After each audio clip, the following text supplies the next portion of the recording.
Yahushua, Barakatah Yahweh, Barakatah Yahweh, Barakatah Yahushua. Consider the lilies, how they grow. They toil not, they spin not. And yet I say unto you that Solomon in all his glory was not arrayed like one of these. If then God so clothed the grass, which is today in the field and tomorrow is cast into the oven, how much more will he clothe you, O ye of little faith? And seek not ye what ye shall eat or what ye shall drink, neither be ye of doubtful mind. For all these things do the nations of the world seek after, and your Father knoweth that ye have need of these things. But rather seek ye the kingdom of God, and all these things shall be added unto you. Fear not, little flock, for it is your Father's good pleasure to give you the kingdom.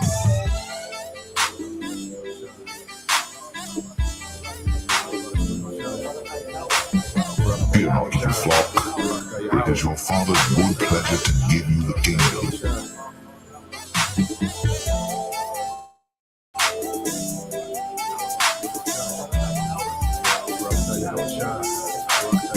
Fear not, little flock, for it is your Father's good pleasure to give you the kingdom. But rather seek ye the kingdom of God, and all these things shall be added unto you. Fear not, little flock, for it is your Father's good pleasure to give you the kingdom. Sell that ye have, and give alms. Provide yourselves bags which wax not old, a treasure in the heavens that faileth not, where no thief approacheth, neither moth corrupteth. For where your treasure is, there will your heart be also.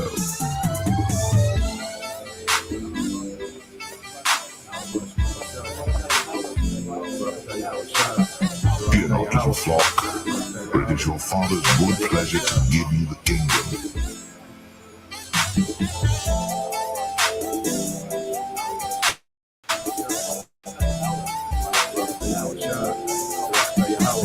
Fear not, little flock,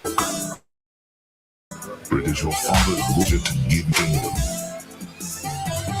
The heaven, even the heavens, are the Lord's, Yahweh Bashem Shai's, but the earth has he given to the children of men. Right, and what is it for? To dwell in. Now, Yahweh Shai said that there's a place up there in the heavens in the Father's house that he has prepared for us. And then the scriptures speak about the Lord spread out the heavens to be inhabited.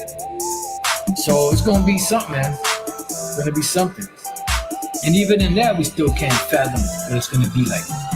Because the earth is huge, but the earth is only going to be able to accommodate so many Israelites. Remember, it says that the little one shall become 1,000 and the small one a strong nation. So Israelites are going to multiply. Remember, just in the land of Egypt, it said the more hell they put on Jacob, the more they multiply. Isaiah 54:1, sing, O barren, thou that didst not bear, break forth into singing and cry aloud, thou that didst not travail with child. For more are the children of the desolate than the children of the married wife, saith the Lord Yahweh Bashem Shai. This goes back to Sarah and Hagar. Remember, Sarah was barren, Hagar got pregnant. But the one that was barren, she has more children than the one that had children, but she had Ishmael. The Lord blessed Ishmael, gave him 12 princes. And you see that Israel is blessed. They have a blessed land. You know, they are blessed people. They got a lot. But the Israelites, on the other hand, are going to be far greater. And they're going to be so many that it says, enlarge the place of thy tent, meaning where you live, enlarge that. Make it bigger. Stretch it out. And let them stretch forth the curtains of thy habitations. So where is that going to happen? That's going to go further than the planet Earth. It's going to go out there to different planets. Spare not, lengthen thy cords and strengthen thy stakes. Why? Because the Israelites are going to be so many. For thou shalt break forth on the right hand and on the left, and thy seed shall inherit the Gentiles, the actual nations, because they will be our slaves. My slaves, my Edomites, welcome to hell. Welcome to the kingdom. And that's the true meaning of being blessed. To have slaves bowing down to you, coming to you at your beck and call, and make the desolate cities to be inhabited. Fear not, for thou shalt not be ashamed, neither be thou confounded, for thou shalt not be put to shame, for thou shalt forget the shame of thy youth, meaning everything that we've suffered It's going to be forgotten. The Lord said He's going to wipe away all tears from our eyes. It says, and shall not remember the reproach of thy widowhood anymore. For thy maker is thine husband, the Lord Yahweh Hashem Yahweh Shai of hosts is his name, and thy Redeemer, the Holy One of Israel, the power of the whole earth shall he be called. The Lord promised better things for us, okay? Because the Lord Yahweh Hashem Yahweh Shai has a favorite people. And he's going to give this favorite people a heavenly kingdom. A kingdom that's blueprinted and formatted and patterned after his mind. How he want a kingdom to be. But rather, seek ye the kingdom of God, and all these things shall be added unto you. Fear not, little flock, for it is your Father's good pleasure to give you the kingdom. Sell that ye have, and give alms. Provide yourselves bags which wax not old, a treasure in the heavens that faileth not, where no thief approacheth, neither moth corrupteth. For where your treasure is, there will your heart be also.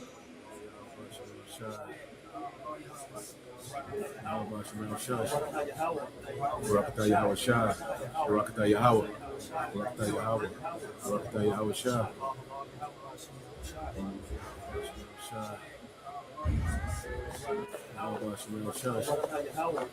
Barakatah Yahweh Shai. Barakatah Yahweh. Barakatah Yahweh. Barakatah Yahweh Shai.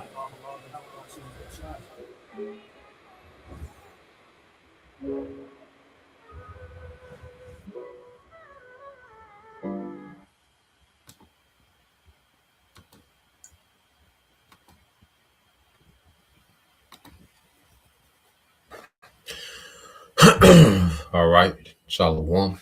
First and foremost, I would like to give all praise and glory unto Yahweh Bahashem, Yahweh Shai, Bahashem Rakakwadash, and double honors unto the apostles and the elders of GMS who rule well, teach well, being great examples towards younger brothers, and peace and blessings and salutation to the hopeful lake out there pushing his word and truth and in sincerity across the four winds in the name of Yahweh Bahashem, Yahweh Shai.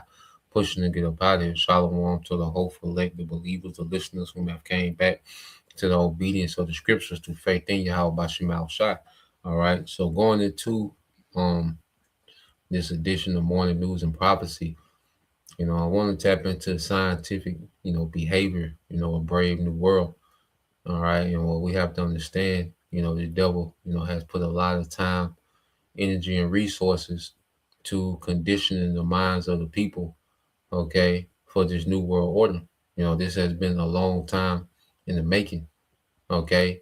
And these devils, they have been allowed access to particular technology, to where they could have, control over the people like no other heathen has ever had, and the devil, has tapped in on the left-hand side, with his witchcraft, his enchantments, okay? And the scriptures say, their heart is deep. Their mind is deep when it comes to, psychological warfare.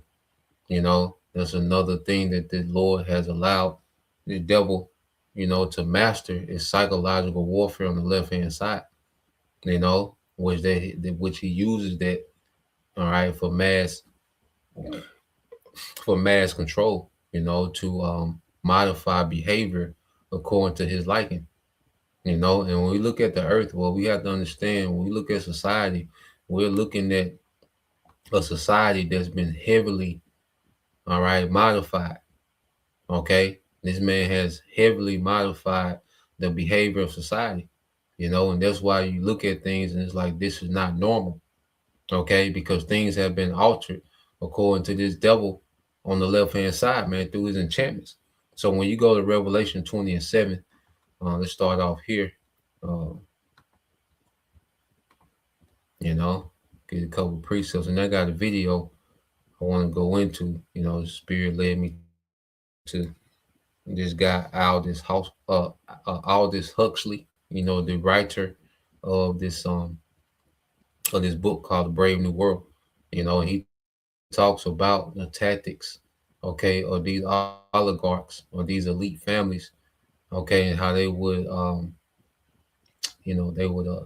modify the behavior of the people to where they would fall in love with their servitude, okay, and not question anything. Now, when you go to Revelation 27, it says, when the 1,000 years are expired, Satan shall be loose out of his prison. Okay, and we know Esau, Edom, he's the representation of Satan in the earth. All right, Satan, Shaitan, which goes into adversary. Okay, and Esau, Edom was the people that was created to be adverse to righteousness. Okay, that's why his whole rulership is based on him rebelling against Yahweh Bashim Shai. His whole rulership, you go into the elites, it's all about challenging the authority of the Heavenly Father. And this new world order is the ultimate, move to undermine the authority of Yahweh Bashim Al Shai in the earth, man. And this is the devil's lie. This is Esau's purpose for being created, was to be the adversary. He was created to be the wicked, and he's playing this part. Okay, and we'll get into that as well. Revelation chapter 20, verse 8, and shall go out to deceive the nations which are in the four quarters of the earth. And this is what the devil has done. This devil has went out and deceived the entire planet Earth. Everyone is deceived some form or some fashion, some more than others, by this devil's enchantments, because it's layers of enchantments. Okay, that's why people think that they're woke, but they're still enchanted. That's how deep, that's how many layers of enchantments this man has laid on the earth. Okay, that people, they might peel 2 layers off, but they're still enchanted. They still got 270 layers to go. That's why it's a miracle, that through the power, of Yahweh Bashim Al Shai, that the enchantments are being broken off, of the hopeful elect, and we're still a work in progress, man. We're constantly finding out new things, things within us that we got to make adjustments on based on this nigga, man. Okay, based on the social engineering of this nigga, there's still certain flaws and things within us that we're still recovering from, man.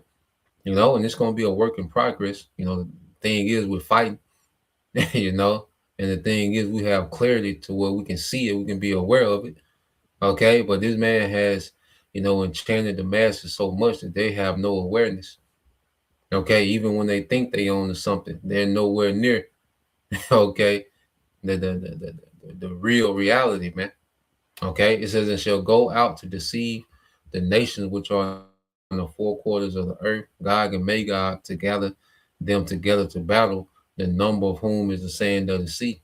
So this precept addresses this devil's renaissance, his rebirth, okay, in which he would establish the Greco-Roman Empire in the earth again. Okay, this time it will be digital through America, NATO, and the EU. Okay, and it will lead him to a war, okay, with Magog, which is Russia. But that's the end of this man. Okay, so this devil, he's, at the peak of his deception, okay, which is bringing him to this war, which is going to end his empire, man. Okay, so the Most High has this man mapped out, okay, to the T. You see, but we're seeing the devil operate in his last days, and he's making this last ditch effort, to try to pull off, okay, this new world order, okay, and it's been a long time in the making. All right, now I want to get this, okay, because the devil has been patiently putting this thing together. All right, like I said, I got this this video is going to show you, that these things have been in the making. Okay, now we're seeing the fruits of it. The devil, he's trying to crown his enterprise. Now, when you go into Genesis 3:1, it says, now the serpent was more subtle than any beast of the field which the Lord, all right, power had made. Okay, and this is speaking of a man. All right, and this man was from, all right, the children of the wicked. Okay, you see, and what did he bring to Eve? He brought an alternative way. You see, the same thing that he's going to present to the world, this is what he presented to Eve. I got something better. I got something that, gets you past the restraints of the Most High. We're going to transcend, that old order that was holding you back. Okay, and that's how he's going to present the new world order, as if he's going to he's going to give you technology. Okay, he's going to create a system where people can transcend those bounds, okay, of the Most High. Okay, and it says, now the serpent was more subtle than any beast of the field which the Lord power had made. And see, we know for sure that that spirit of the serpent, okay, came back as Esau. There's no doubt that this nigga was that serpent in the garden, which he was tapped into witchcraft as Cain. He was tapped into what? Violence, war. All right. And then we came back as Esau. He embodied both, man, the witchcraft and the war. Okay. So as Esau, this nigga is the best of both worlds of the serpent and the and Cain. Okay. And he said unto the woman, yeah, as the Most High said, you shall not eat of every tree of the garden. Okay. And they were speaking of the philosophies outside of the ways that was given to Adam, because Adam was given that breath. Okay. The other people wasn't given that breath, that Holy Spirit, but Adam was given that breath as the Son of God. Okay. To rule with order. Okay. And the scripture tell you, because of envy or the devil came sin into the world. So the serpent was envious of their order in their way. So he came with an alternative way that he presented as better. Okay. The same thing that he's getting ready to do now, man. Okay. Present this alternative way to righteousness as an upgrade. Okay. So we always get it, is you get this word serpent.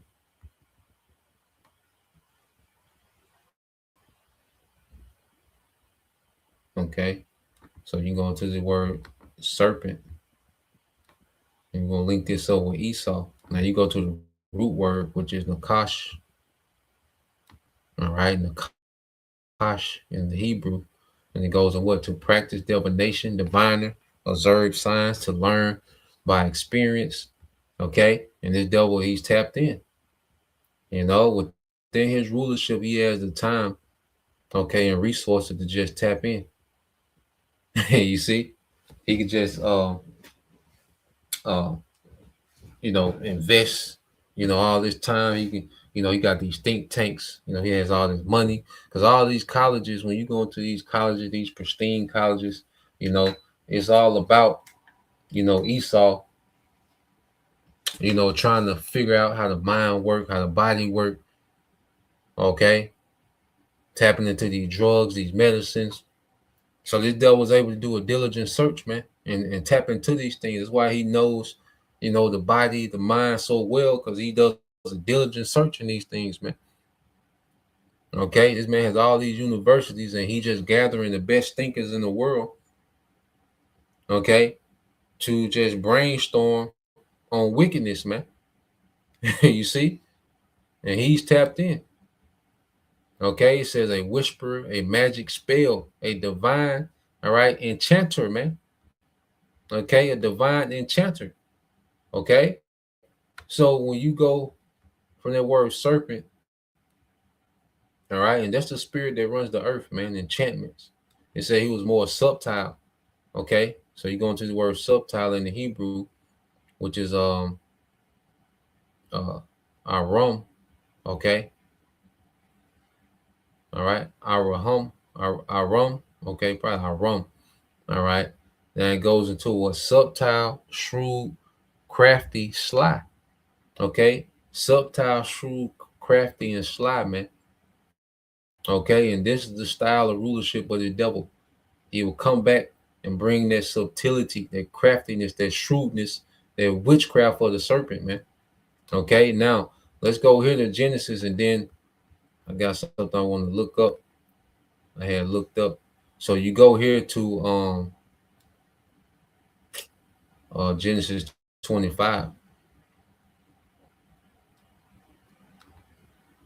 Okay, when it describes Esau, okay, this is Genesis 25 and 27. It says, and the boys grew And Esau was a cunning hunter, a man of the field, and Jacob was a plain man dwelling in tents. So say Esau was a cunning hunter. Okay, so let's get this word cunning. Okay, let's go into cunning, which is in the Hebrew, yadah in the Hebrew. All right, it says what? To know. All right, going back to being diligent, to know, to learn, to know by experience. Okay, to know how to be skillful in. Okay, to be skillful in. You see, so this devil, he's very skillful. Okay, when it comes to hunting. Now, of course, these devils can go, hunt deer and animals. All right, but his top game is the souls of men. Okay, Esau's top game with these elites. Okay, these elite families. Okay, Amalek is hunting the souls of men through what? Witchcraft. All right, now to understand, because the scriptures, when you go into the scriptures, it describes this man as a serpent. It's just giving him qualities. Okay, like called Herod a fox. It was talking about the qualities of a fox. Okay, it described this man as a serpent. Well, it talked about the qualities of a serpent.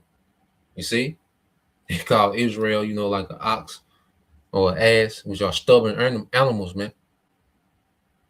Okay, so when you go into, I say, is a serpent a patient hunter? Just a quick Google. It says, yes, a serpent snake is widely considered a highly patient ambush predator. A patient ambush predator that can remain completely motionless for hours, days, or sometimes even months, waiting for the perfect energy efficient opportunity to strike. Their hunting strategy relies on stealth, camouflage, and immense patience to ambush prey. Okay, and this is the spirit of Esau. He's been stalking the masses for a long time. Okay, this thing has been in motion a long time. Okay, but this devil, he's patient. He thinks generational, man. Okay, that's the thing we gotta understand. Esau thinks generational. While everyone's caught up in their day-to-day divisions and arguments, this devil, he's on to the next generation. Okay, I say people trying to, there's like Jake say, well, let's go build some community centers, boys and girls club. Nigga, it's over. He done already destroyed that generation. They're gone. Okay. These podcasts thinking, well, what should we do as men and women? It's over. Okay. You've been destroyed. You see, Esau been did that. He on to something else. Okay. Now he's rolling out the infrastructure because he's already did he's already modified the behavior of the people. Now he's putting up this infrastructure to cage everyone in. Okay, it's going to give him even more control. All right, but the behavior modification is already done. When you see these people on the internet arguing, you're looking at a GMO mind, a genetically modified organism, man. Okay, a nigga that's 40 years old trying to be a street nigga. That nigga is GMO'd in the mind. Okay, a nigga woman that's getting terrible results, still trying to be a feminist. That's a GMO mind. She's already been, her behavior has been modified to the point of no return. Okay, that's why it took Yahushua. Okay, it takes Yahushua to break those enchantments, man. Okay, outside of that, man, you're done. You see, so a snake is very patient and is energy sufficient or energy efficient. Okay, so I want to get this this video real quick. All right, so I was looking at some things. I just kept hearing his name, Alex Aldous Huxley and his brother Julian Huxley, which we'll get into both of them in a minute. But let's go here to this video and just listen to this, man. Okay, this is what has been done. It's already been done in the earth. Now he's trying to just tie up the loose ends, okay, with the infrastructure of this new world order. But as far as the behavior modification, that's already been done. Okay, so just listen to this, man. Fair use, fair use. Not using this for any, profit or monetary gains, and for educational purposes only. Fair use. So let's listen to this.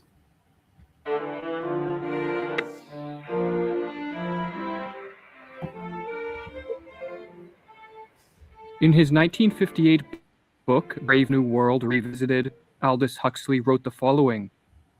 If the first half of the 20th century was the era of the technical engineers, the second half may well be the era of the social engineers, and the 21st century, I suppose, will be the era of world controllers, the scientific caste system, and Brave New World.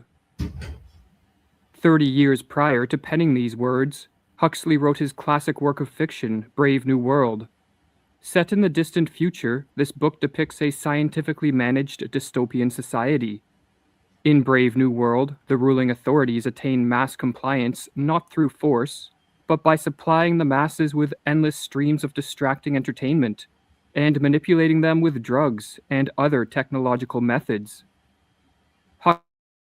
Huxley wrote Brave New World as a warning. Advances in science and technology, he believed, were paving the way for the type of society depicted in this book, and he cautioned that if a Brave New World type of order solidifies, it could be the final or ultimate revolution. The people will have their liberties taken from them, but they will enjoy their servitude and so never question it, let alone rebel. In a 1962 interview at Berkeley University, Huxley explained, "It seems to me that the nature of the ultimate revolution with which we are now faced is precisely this, that we are in the process of developing a whole series of techniques which will enable the controlling oligarchy, who have always existed and will always exist, to get people to love their servitude." According to Huxley, this Brave New World totalitarianism was most likely to solidify in the 21st century. And so in this video, we are going to examine whether Huxley's predictions are coming true. Do we live in a brave new world? In Brave New World Revisited, Huxley wrote the following.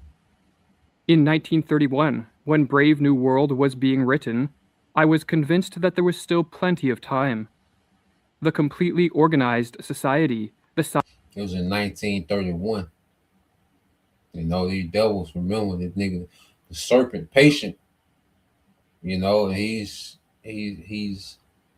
just been working away at the minds of the people, man. This nigga's always been in the background to chipping away at the minds of the people. And when technology increased, they just accelerated the devil's ability, for behavior modification. And this guy, Aldous Huxley, he was amongst the aristocrats of the British, so he was hearing some conversation. He knew. You see, that's one when you're amongst these elites, they're talking generations ahead. They're not talking about, Super Bowl. They're talking about generations ahead. What will the next 3 generations look like, and what moves need to be made to ensure, this for the next generation. This is how they talk. So he was amongst those circles. All right, he was amongst the higher ups, and his brother, which we're going to get, Julian, all this was because he was warning about this. He was like, look, these niggas trying to do too much. He hearing these conversations, he like, damn, these niggas are trying to do too much. But his brother Julian Huxley was all for it, So we'll yes, I got something in the chat kind of sum that up. But this is Aldous Huxley, and he was like, these niggas, if they do what they want to do, nigga, it's gonna be bad, Scientific caste system, the abolition of free will by methodical conditioning, the servitude made acceptable by regular doses of chemically induced happiness. These were coming, all right, but not in my time, not even in the time of my grandchildren. 27 years later, I feel a good deal less optimistic than I did when I was writing Brave New World. The prophecies made in 1931 are coming true much sooner than I thought they would. The nightmare of total organization has emerged from the safe, remote future, and is now awaiting us just around the next corner. In Brave New World, advances in psychology made it possible for the ruling authorities to use mind control to condition citizens from an early age to think and behave in ways that were submissive and conformist. Nearly 100 years after Huxley wrote his dystopian novel, has this type of condition. Yeah, and just why you have the school system. Well, you come out the womb, you getting juice, okay, you getting the Similac, all right, the formula. Okay, the formula for what? You see? And it all goes into behavior. It's prepping you to be easily manipulated. Okay, so you come out, okay, and you get the juice, you get the formulas, okay, then you get sent to these schools. There's a lot of things in the cartoons, and now, it's more blatant, okay? So from an early age, you're being prepped to be manipulated the rest of your life, Left the realm of fiction and entered reality.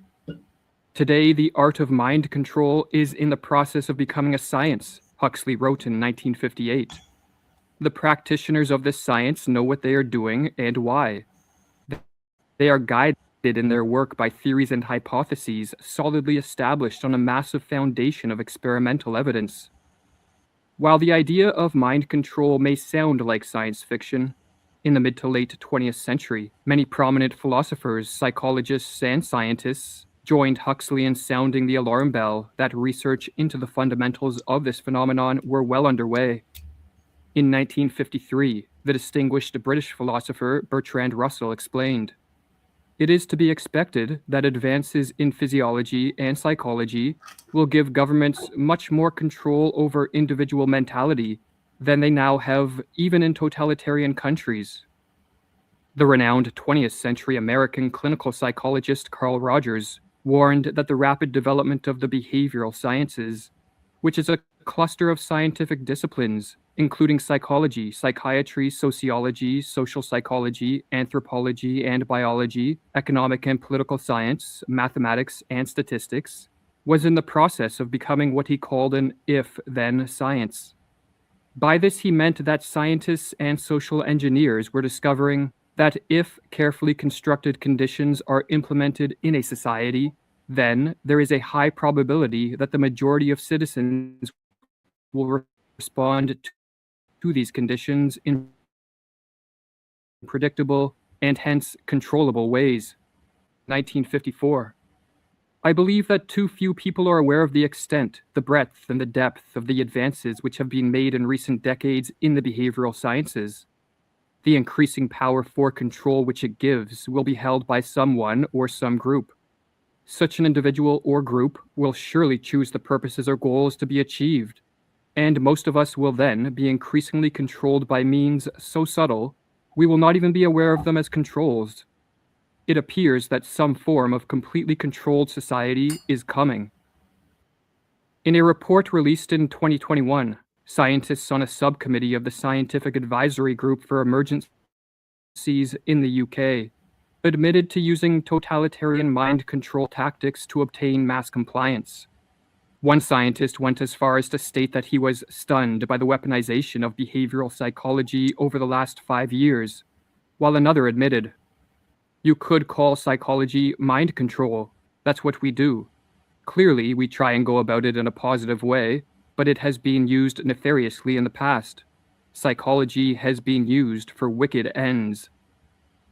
Along with conditioning the thoughts and behaviors of the citizens in Brave New World, the latest in technology is used by the ruling authorities to provide the population with non-stop distractions of the most fascinating nature.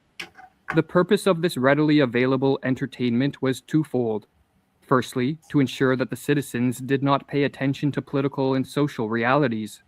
And secondly, to promote docility and stupidity, and thus create a population that cared little for freedom. Is something similar happening today? Whether intentionally imposed on society or not, one thing is certain. Technology and the endless supply of stimulating, yet morally degrading entertainment that flows from it is creating a passive, ignorant, and spiritually crippled population uninterested in resisting the implementation of its political chains, just as Huxley warned.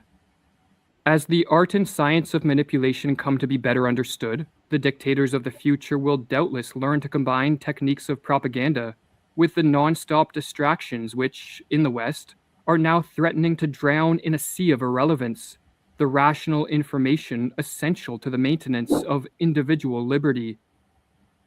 But it is not just an endless supply of distractions which make possible a brave new world.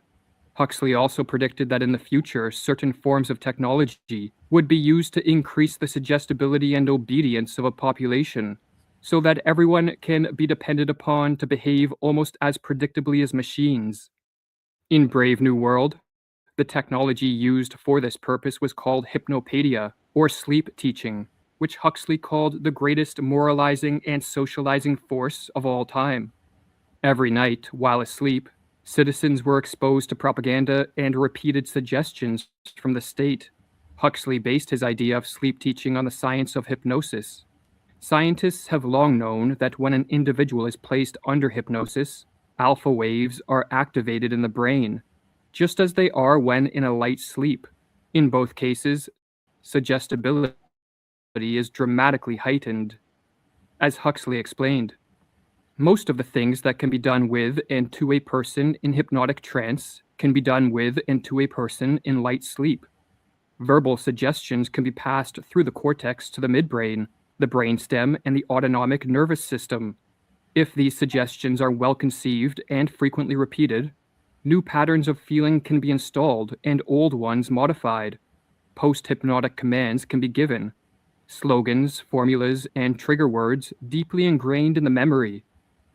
While not subjects of sleep teaching, many people in the modern world watch television on a near daily basis for hours on end. Scientists have known for decades that television watching activates alpha waves in the brain, thus placing the individual in a hypnotic-like trance, primed for suggestions and ready to be programmed. The neurosurgeon Adam Lipson explains, "There have been EEG studies that demonstrate that television watching converts the brain from beta wave activity to alpha waves, which are associated with a daydreaming state and a reduced use of critical thinking skills. When in a television-induced hypnotic state, cliches and slogans from the mainstream media, moral values and ideological principles from shows and movies, and suggestions from commercials, politicians, celebrities, and state-sponsored propaganda bypass the critical faculties and seep into the foundations of the mind. Over time, the typical television watcher is transformed into an opinionated robot. His or her evaluations of the world are mindless regurgitations of whatever has been absorbed from the TV." So you see, and that's why they call it TV programming, and then going into that the sleep instructions or hypnosis, and that's why you have the nightly news or the news come on in the evening when people are beginning to wind down. You have the evening news, and then you have the nightly news. Okay, and you know that this man's media is nothing but a median. Okay, which is giving you instructions. Okay, from the elites. From the left hand side. Okay, and the scriptures go into these things. Let's get this here real quick, and we'll go back into that. But this devil, this is what he's been on. He's been doing this, man. Okay, that's why people, they defend opinions that they hear on TV, even if it working against their own interests. Okay, even if it works against their own interests, man. And you look at our people that, you look at people in general that argue about being a Republican and Democrat, but a Republican and Democrat, all right, has not drastically changed none of you people's situation. You being a Democrat has not drastically changed your situation. You being a Republican has not drastically changed your situation. You're just defending an identity that you was conditioned to defend. Okay? You look at niggas like being a street nigga, like what does a street nigga do for you in the real world? Okay? Every day you take a risk of going to prison or being put to death. Okay, but why is that behavior glorified? Because it's a modified behavior. It's ingrained. In each generation, it gets ingrained more and more. Okay, each generation it gets worse and worse. You see? So let's go here real quick to the book of Psalms 64. This Psalm 64:4 says, um, I started at 1. It says, hear my voice, O power, in my prayer, preserve my life from fear of the enemy. Hide me from the secret counsel of the wicked, from the insurrection of the workers of iniquity, man. Okay, and these devils have these secret counsels, of how to pull this off.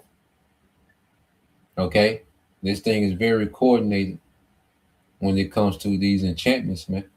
All right, and these things are discussed in these secret councils, and then he has the power, to pull it off because he controls the media, he controls, okay, Hollywood, he controls the music, okay, he controls the food, he controls the religions, the school curriculum, he controls these things, man. So he's able to just hit everybody from all angles. It's an enchantment from all angles. Okay, you're constantly being bombarded, and this is why Yahweh Shai set us free. Okay, and the thing is to stay free and not to get pulled back into it, because once we've been awakened, the thing is to stay free, because it's always pulling. That's why we begin to switch up how we move, what we listen to, what we watch, and and that's why even reading is crucial, because reading is a lost art, and the scriptures say, what blessed is he that read. And you reading the scriptures, man, that's not just you taking in information, man. That's putting the hedge around us, man. That's putting the spirit on us, man. Really tapping into these scriptures and reading. In a society that's been bombarded with enchantments, man. Okay, let's matter of fact, let's get that in St. John chapter 8, verse 32 and 36. Let's get that in the Revelation chapter 1. I don't know if it's 7, verse 7 to 3, but blessed is he that readeth. Let's see. So I can think of now, but I'm gonna go down on this. It says, who wet their tongue like a sword and bend their bows to shoot their arrows, even bitter words. Yeah, because a lot of this programming, like it comes from the movies, the media, the news, okay, the music. So this man has weaponized his media, his news, his music. These things have been weaponized in psychological warfare against the masses, man. Okay, and it says that they may shoot in secret at the perfect. Suddenly do they shoot at him and fear not, because he targets the masses, but there's a specific target on the tribes, okay, which were, the people that was created to be perfect in righteousness, the Israelites, okay.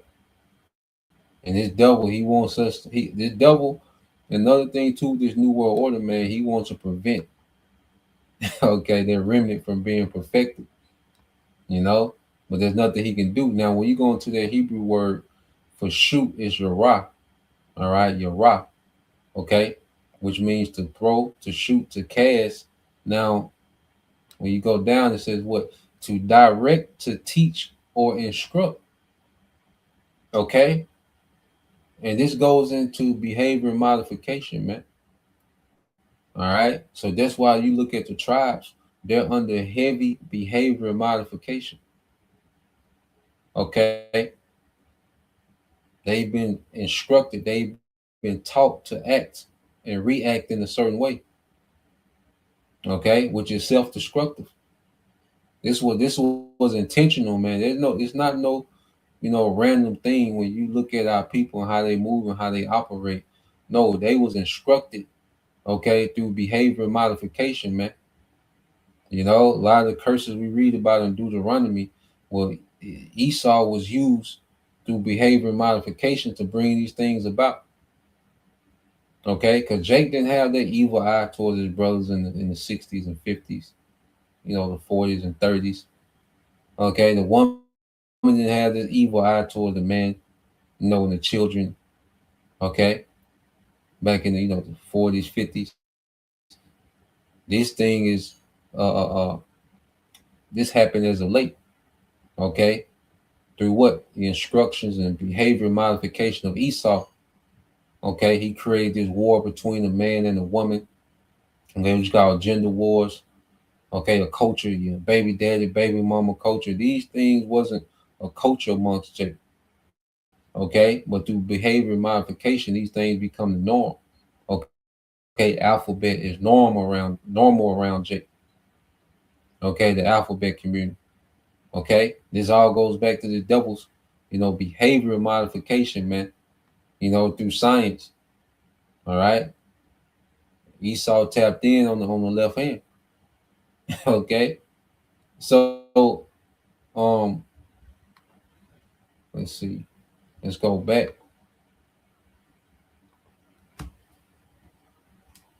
So this Psalm 64:4 says that they may shoot in secret at the perfect. Suddenly do they shoot at him and fear not. They don't fear the consequences of them, pushing behavior modification that's against Yahweh Shem Shai. We was given over to this nigga for disobedience, but this nigga want to take it to another level. Okay, Esau wants us to be in a permanent state of sin as Israelites.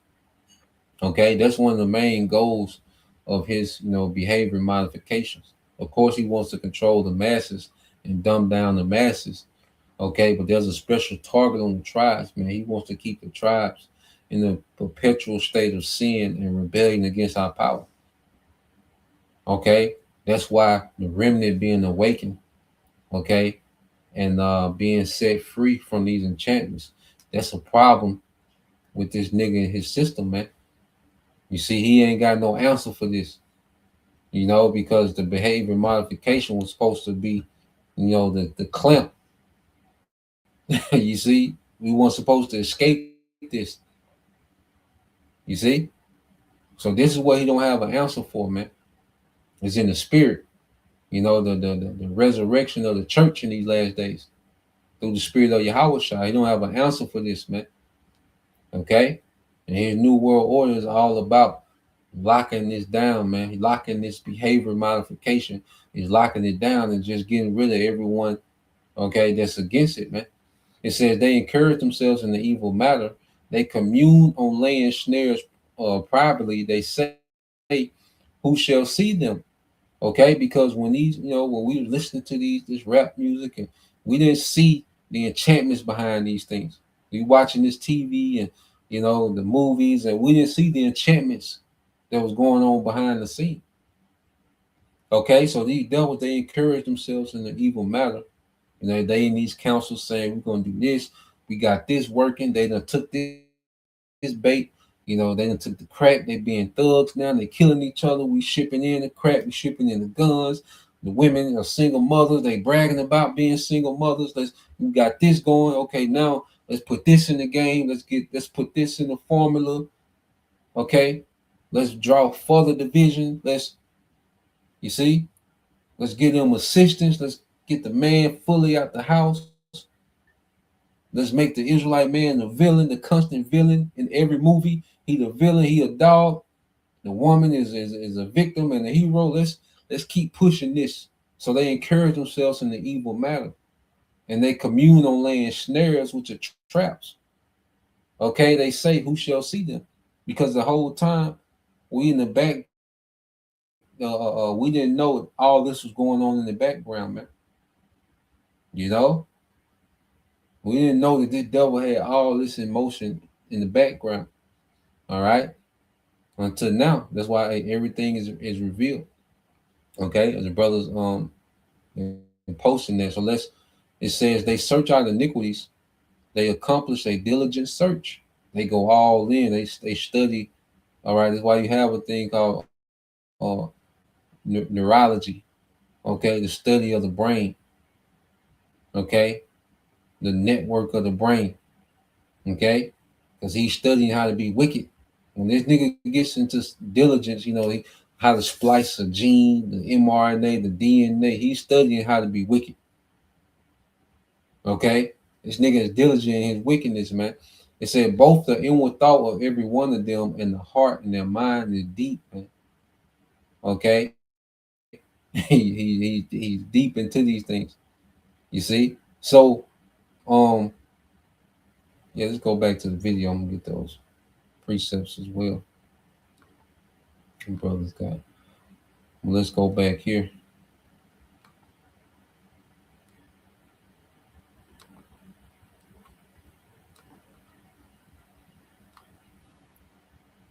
Let's see. Mr. Brother Ataza 1, Hopeful Elect 144. This is Obadiah 1-6. It said, how are the things of Esau searched out, and how are his hidden things sought up? How are his hidden things sought up? And it's the spirit of Yahweh Shema Shai that's revealing everything in its due time. Then shall their wicked be revealed. Okay, and we in that time where the Lord is making good on his promise of revealing the devil. Shameful spewing, okay, on his glory. Okay, so let's play the rest of this. Nearly 70 years ago, the medical doctor Joost Meerloo warned of the hypnotizing dangers of television, dangers which now apply to computers, smartphones, and any other technology which turns the human being into a mesmerized spectator of a screen. No longer does man think in personal values, following his own conscience and ethical evaluations.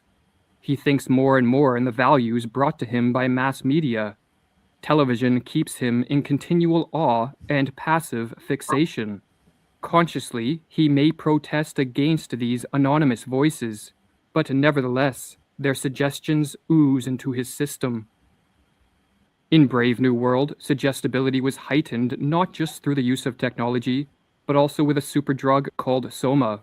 The systematic drugging of individuals for the benefit of the state was a main plank in the policy of the world controllers. Soma had no physiological drawbacks. When taken in small doses, it stimulated a sense of bliss, and in larger doses, it generated pleasant hallucinations and a refreshing sleep. It provided what Huxley called a holiday from reality, and most importantly, it made the citizens highly submissive. As well as tranquilizing, hallucinating, and stimulating, the Soma of my fable had the power of heightening suggestibility, and so could be used to reinforce the effects of governmental propaganda. Today, not one Soma-like superdrug, but a whole concoction of drugs including but not limited to alcohol, marijuana, psychotropics, opioids, and sleeping pills are readily used as a means of escaping reality. The widespread use of drugs in our day has socio-political ramifications. For a drugged-up society, just like a dumbed-down society, is more easily conditioned into servitude. The chemical dependent is not a politically vigilant person who is ready to defend liberty, and as Meerloo wrote, any man who escapes from reality through the use of alcohol and drugs is no longer a free agent. He is no longer able to exert any voluntary control over his mind and his actions. Alcoholism and drug addiction prepare the pattern of mental submission so beloved by the totalitarian brainwasher. Drugs can be used to make man a submissive and conforming being. The Society of Brave New World was also organized into a scientific caste system. Prenatal genetic engineering produced children destined to belong to one of 5 castes. The highest caste, Alpha, was made up of citizens genetically engineered to be intelligent, strong, and beautiful. The lowest caste, the Epsilons, were short, ugly, stupid, and treated as slaves. Each of the castes was forbidden to intermingle. Is a scientific caste system possible today? While the widespread use of prenatal genetic engineering may not be on the near horizon, postnatal genetic engineering and the technological augmentation of the brain and body is in its initial stages. We are at the beginning of a fateful era in which man may merge with machine, and the result could be the formation of a two-tiered scientific caste system. There will be a caste of human beings who welcome the merger with technology in the expectation of transcending biological limitations. And there will be an all-too-human caste, composed of people who resist the merger with technology. What restrictions will be placed on those in this latter caste? What surveillance and control will be possible on those who accept technological augmentations? What will be the carrots on a stick to entice people to transition into a transhumanist era? Time will tell. The world of tomorrow will witness a tremendous battle between technology and psychology. It will be a fight of technology versus nature, of systematic conditioning versus creative spontaneity. If Huxley's predictions are coming true, what can be done about it? The Lord, Yahweh Shai. That's the only thing that can be done about what the devil, is doing in real time. And that's Yahweh Shai, what you're going to get into that, So I want to get this. A brother just asked a question. It says Soma. So I just looked it up, the brother Prince of the Power. So I just looked it up real quick. Does Soma deal with AI? It says yes, Soma heavily involves AI, but the context depends on whether you mean the 2015 video game or various related tools. The Soma video game focuses on the ethics of AI, consciousness, and robot, sentience. Okay, so you got Soma as a video game, but then you also have Soma, Nick Tier AI assistant, a customized 24/7 AI-powered teaching assistant for higher education that answers student questions, provide tutoring, and helps instructors manage classroom workloads. Okay, Soma Lab Medical AI, a platform that uses AI simulation to create realistic, on-demand clinical training for medical students. All right. So yeah, AI, is associated with Soma. And then, Soma being this like this numbing drug, and that's what you have, all this stimuli, all this instant stimulation, through social media. Okay, then you have actual drugs, people drugged up on, these different narcotics and pharmaceuticals, overindulging in the drink, and you see. So he keeps people doped up on some type of stimuli, some type of vice, and that's just a society that's easily, controlled. Okay. Now, I want to go here dealing with. So you go into all this Huxley just to go into who he is, and also his brother Julian Huxley. All right. So it says, just asking about who is Aldous Huxley and Julian Huxley. Do the current high-tech government draw similarity to Aldous' book, A Brave New World, today? It said that Julian Huxley endorsed transhumanism. Now his older brother, he's the one that coined the term transhumanism, Julian Huxley.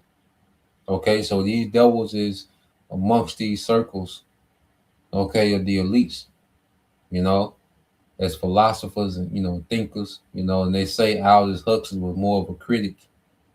Okay, but his brother was, he was tapped in, he was fully into, this technocracy and transhumanism. Okay, and they say his brother was a critic of, so we never know if he was a true critic or, he was playing the critic. Okay, but they both, in these higher up circles amongst these Britain aristocrats. Okay, so it's that Aldous Huxley, okay, 1894 to 1963, was an English writer, philosopher, and social critic. He's best known for the novel Brave New World in 1932. All right, and it's right before, I think they're doing the Great Depression during that time. So hey, these devils, man. It said key things about him came from a famous intellectual family. The Huxleys were basically British academic royalty. Okay, so they was amongst those elites, man.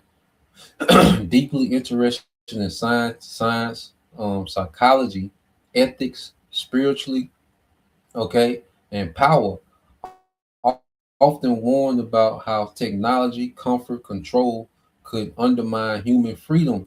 Often warned about how technology plus comfort plus control could undermine human freedom. And this is a system that's based on saturating people with technology and comfort, and people give over their control long as you keep feeding them technology and comfort. Okay, that's why they get a new upgrade to the phone every year, the same phone. So you're just giving them more technology, more comfort, and people give up their control. Okay, and the devil, what he's going to do, he's going to begin to take away comfort.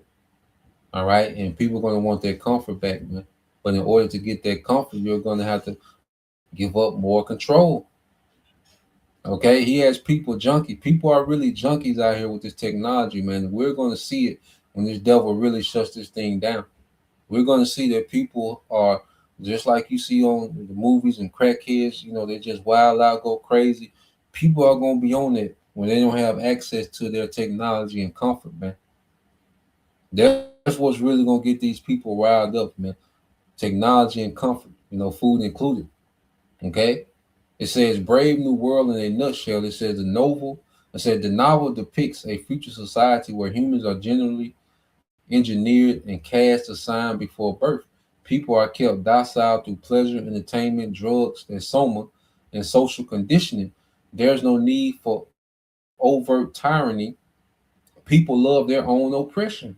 Stability and efficiency are valued over truth, individuality, or death. Okay? Huxley later said this world worried him more than Orwell's 1984 because control through pleasure is harder to resist than control through fear. All right, now he goes into Julian Huxley. All right, his brother. It said Julian Huxley was Aldous' older brother, a biologist, a evolutionary theorist, and public intellectual. All right, it says first director of the UN, the UNESCO. All right, when you go into UNESCO, just to look it up real quick.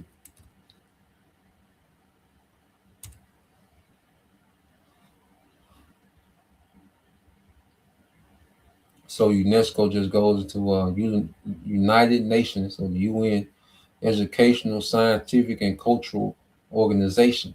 Okay, a specialized UN agency founded in 1945, headquartered in Paris, that fosters global peace. Oh boy, when this nigga say peace, it's finna get bad, man.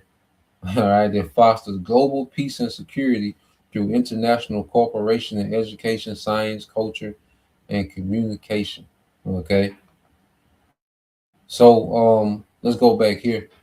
So that's UNESCO. So this is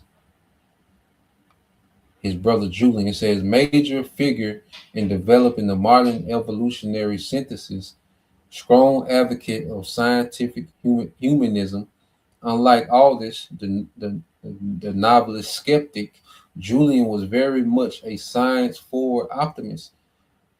It says, do more high tech governments resemble Brave New World? Short answer, there are parallels, but we're not living in the wholesale.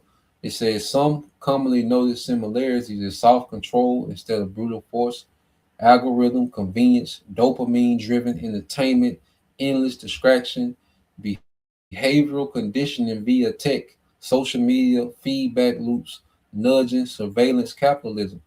It says medical and biotech power, genetic screening, fertility tech, all right, psycho pharmaceuticals, okay, which is mind altering drugs, okay, goes into this form, which pharmakia goes into witchcraft, okay, you can look that up. It says stability over dissent. It says preference for social harmony, risk management, and acceptable, okay, opinions, okay. So I looked it up. I said, did Julian Huxley, his brother, endorse transhumanism? Yes, very explicitly. Julian Huxley coined the term transhumanism in 1957. Believed humanity should use science and technology to consciously guide its own evolution. Supported genetic, improvement, GMOs, cognitive enhancement, brain chip interface, Neuralink, okay, extending human capacity beyond biological limits. A famous phrase of his view: the human species can, if it wishes, transcend itself, not just sporadically, but in its entirety, which is a complete rebellion against Yahweh Bashem Al-Shai. Complete rebellion. It says he saw transhumanism as ethical and guided, not reckless. Okay? So these certain devils, these certain thinkers, that these devils have been building upon, these certain philosophers, that these devils build upon, and now where we at today, okay, where most of the behavior modification has been done. Now it's just about building the infrastructure to lock this thing down. Okay, so let's go. Let's go back here. Back to Psalm 64. And this is why we see, with Yahweh Shai, because Yahweh Shai, what he did, his sacrifice made it possible for us to break free from those enchantments, man. Because it's through Yahweh Shai and his sacrifice that we're able to break free from these enchantments today as the hopeful elect. Okay? This is the brother affiliate camp, loyal to Yahweh Shai. John 8:32, and ye shall know the truth, and the truth shall make you free. So it's the truth that's setting us free from what? The enchantments. To where we're on the outside looking in. Okay? We're not bogged down, okay, and saturated, okay, with these devils, enchantments and lies, man. Okay? On the contrary, the Lord has put us in a position to call this nigga out, man. This verse 36, St. John 8:36, it said that the Son therefore shall make you free, ye shall be free indeed. Okay? So if it was predestined for us to be, loose from these enchantments and this darkness, okay, and to follow Yahweh Shai, well, there's nothing that can be done that can pull us back into that. It was already predestined for us, to come out these enchantments and follow Yahweh Shai unto salvation, man. Lord will, we of that number. Okay? Well, let's go back to Psalm 64 as it talks about the devil. Matter of fact, I'm gonna read verse 6 again. It talks about his his diligent search and wickedness. Psalm 64:6 say they search out iniquities, they accomplish a diligent search, both the inward thought of every one of them, and the heart is deep. But the Most High shall shoot at them with an arrow, suddenly shall they be wounded. And it began with the prophets. Okay, it begins with the prophets, man. The prophets are a monkey wrench in this man's plans. Okay, the Lord began to shoot spiritual arrows at the devil. Okay, to begin to bring down these enchantments. Okay, to break up these enchantments for the rest of the elect. Okay, so the Lord has waged a spiritual war on this devil, and then eventually it's going to be those actual arrows, which are the nukes, man, which is going to destroy this wicked infrastructure, man. Everything that the devil has built up. And America is going to be a desert. They're going to get the worst and the bulk of those arrows, those nukes, man. Verse 8, so they shall make their own tongue to fall upon themselves. All that see them shall flee away. And all right, and that's why you have all these whistleblowers. Even AI, AI telling on this nigga, man, to where he got to try to alter the AI, update and modify the AI. Okay, because it shows you that the fact that, through the spirit of Yahweh Bashem Al-Shai, we able to, get truth out of the AI that, the devil's not in full control of nothing, man. Okay, he has a lot of control in particular things, but he doesn't have full control in anything. Verse 9, it says, and all men shall fear and shall declare the work of the Most High, for they shall wisely consider his doing, because the Lord gonna make a statement when he judge this nigga, man. Okay, the Lord gonna make a statement when he judge Esau. Okay, the earth gonna shake, as the scriptures say, man, and a whole continent gonna be turned into a lake of fire. Okay, it's like, damn, this what this shit led to. This nigga hyped us up like he had it figured out, and this how it ended. You know, verse 10 it says, "The righteous shall be glad in the Lord and shall trust in him, and all the upright in heart shall glory." Okay, and this is the elect, man. You know, so the Lord has brought us back, okay, into trusting in him. Okay. Well, most of the world trust in Esau. That's why they're going to bend the knee. They're being herded into this new world order, which makes them complete enemies to Yahweh Bashim Al-Shai. Okay? But now, man, we're glad to see this devil falling. You know, we've been given the spirit of prophecy to know how it ends. You know, we're comforted by the Lord performing his work in the earth, man. You know? So, yeah, that's the point. You know, we'll leave it there. You know, yeah. So your Lord will, you know, you brothers, all right, and you sisters edified once again. We give all praise and glory unto Yahweh Bahashum, Yahweh Shah Bahashum, Kakwadash, and double honors unto the apostles and the elders of GMS who rule well, teach well, being great examples to us, our brothers, and peace and blessings and salutations to the hopeful elect. Shalom.